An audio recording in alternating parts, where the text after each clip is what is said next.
हो, आप धरती के मेहमान हो, आपको मानव शरीर मिला है, आपको खुली छूट है, आप चाहे जो करिए, लेकिन उसकी लिमिटेशन है। लिमिटेशन से बाहर जाओगे शरीर छोड़ना पड़ेगा, और नहीं तो इतिहास देख लो। आप लोग क्या क्या कहना चाहते हो, एक हिंदू को क्या बताना चाहते हो? सनातन को बार बार नीचा दिखाया जाए और सनातनी बर्दाश्त करे, उसके लिए तो बहुत शर्म की बात है। चुल्लू भर पानी में डूब के मर जाना चाहिए। अगर आप नहीं बोल सकते हो तो मत बोलो, लेकिन विरोध भी मत करो। एक कहावत है, चुनाव है, आगे चुनाव, इसमें फर्क पड़ेगा। चुनाव अगर कोई कार्रवाई नहीं होगी तो हिंदू संगठन नेगलेक्ट कर देगा। अगर यही दशा रही, इनके ऊपर कोई कार्रवाई नहीं हुई, जो उन्मादी हैं उनके ऊपर कार्रवाई हो, जो गलती किया है उसको सजा मिले। बाकी फालतू किसी को परेशान नहीं किया जाए, लेकिन जो गलती किया है उसको सजा मिलनी चाहिए। इसमें ऐसा नहीं कानून जान नहीं पाएगा कौन साजिश किया है। अब कानून सक्षम है, फॉरेंसिक साइंस है, मैपिंग करके वो जान सकता है कि गलती और दोष किसका है, इसमें कौन क्या किया है। और हम तो कहते हैं कि जैसी व्यवस्था जैसे ये लोग किए हैं ना, इन लोगों के साथ वैसा ही किया जाना चाहिए।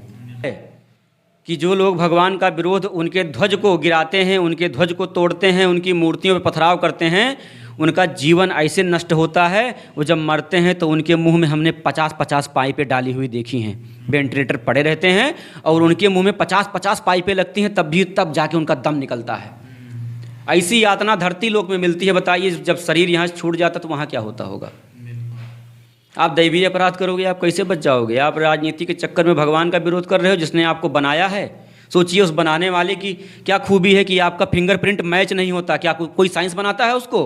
कोई विज्ञान बनाता है उसको? तो माँ के पेट में ही वो बनता है ना। कैसे फिंगरप्रिंट मैच नहीं होता? कभी मैच नहीं होता है।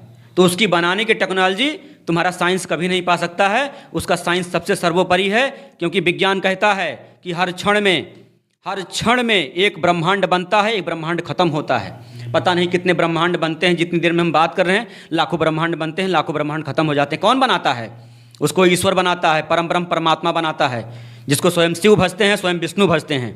वो कौन है? वो राधा रानी हैं। राधा रानी पराशक्ति हैं, सारी शक्तियाँ उनसे जन्म ली हुई हैं, सारी शक्तियाँ उनके अधीन हैं।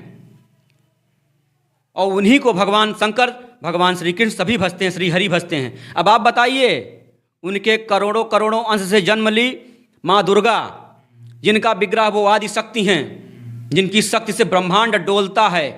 जब खप्पर और खड़ग लेकर के चलती हैं, जीभ निकाल करके रक्त पीने के लिए लालायित हो जाती हैं, तो माता जी विकराल रूप धारण करके जटाएं बिखरी हुई, और वो प्रलाप होता है, वो विनाश मचाती हैं कि पूरी सृष्टि कांप जाती है।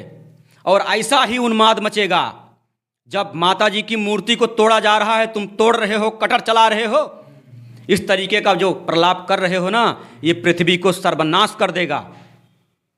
कभी नहीं बच पाओगे।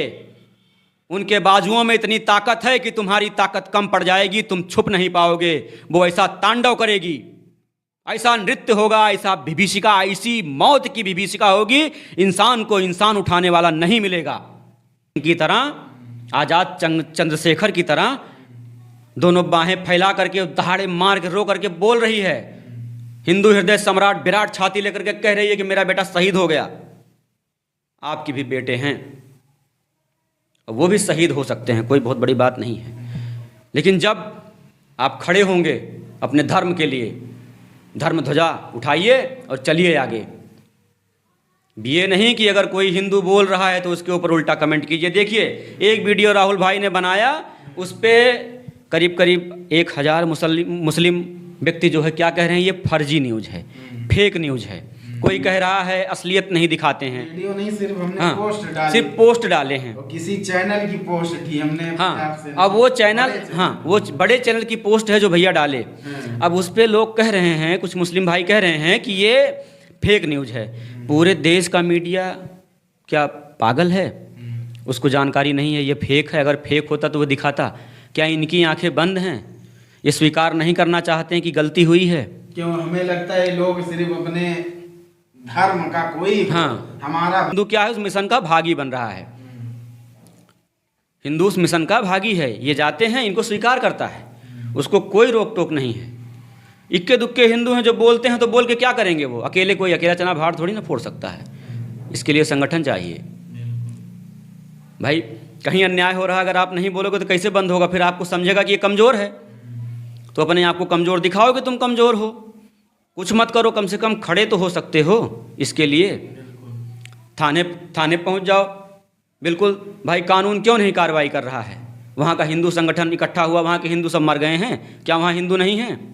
उन हिंदुओं को निकलना चाहिए, और निकलें और बताएं कि भाई गलत हुआ है। भाईचारा अपनी जगह पे है। उसके बाद भाईचारा की बात करते दुर्गा पूजा, रामनवमी, राम जन्म का त्यौहार, जो कृष्ण जन्माष्टमी, ये सारी चीज़ें मनाई जाती हैं। हमारे ख्याल से हर त्यौहार पर पत्थरबाजी कहीं ना कहीं हो जाती है। हर बार ऐसी न्यूज़ आती है टीवी में, और हर बार ऐसा होता है। कोई ऐसा साल नहीं गया जिसमें हाँ कमी हो सकती है, परसेंटेज कम हो सकता है, ये नहीं कि एकदम से बंद हो जाए। भारत में ऐसा हो रहा है और लगातार हो रहा है, बंद नहीं, और बढ़ता ही जा रहा है, कम नहीं है। मेरे हिसाब से तो कम नहीं है। और हर आदमी आजकल टीवी के सामने बैठता है और न्यूज़ चैनल देखता है, बच्चा न्यूज़पेपर पढ़ता है। तो भारत जब इतना जागरूक है, अपने धर्म के लिए आप जागरूक नहीं हैं, तो कैसे काम चलेगा? जब धर्म में नहीं रहेगा तो जाति का क्या करोगे? जाति का आचार नहीं डालना है। धर्म हमारा मजबूत रहे, हम धर्म के रहें, धर्म के लिए। वो लोग कौन थे? कुछ लोग कहते हैं ना, ब्राह्मणों ने जातियाँ बनाई है, ब्राह्मणों ने जातियाँ नहीं बनाई। ये सनातन की व्यवस्था थी समाज चलाने के लिए। ये सनातन की व्यवस्था समाज चलाने के लिए थी। 4 वर्ग बनाया गया था, जैसे जिसका काम था उसको वैसा काम दिया गया, और वो व्यक्ति उसमें खुश था। ऐसा नहीं है, उसने स्वीकारा था। आज जो लोग भीम आर्मी के हैं, आप देख लीजिए, वो भगवान श्री राम का विरोध करते हैं, और उसमें हरिजन ज़्यादा हैं। हरिजन कौन है? जब भगवान वन को जा रहे थे तो सारे लोगों ने छोड़ दिया साथ भगवान का, सब चले गए, लेकिन वही हरिजन नहीं गए। उन्होंने कहा भगवान आप जहाँ रहेंगे हम वहाँ आपके आसपास रहेंगे, आपकी सारी व्यवस्था को बनाएंगे। हरिजन जान प्रीति अति बाढ़ी, सजल नयन पुलकावल बाढ़ी, ऐसा कहा गया है, रामायण की चौपाई है। तो भगवान जब इसमें विवरण है, तुलसीदास जी ने लिखा है, क्या वो ग्रंथ झूठ बोल रहा है? आप उनके जन हो और आप उन्हीं का विरोध करते हो। मैंने देखा है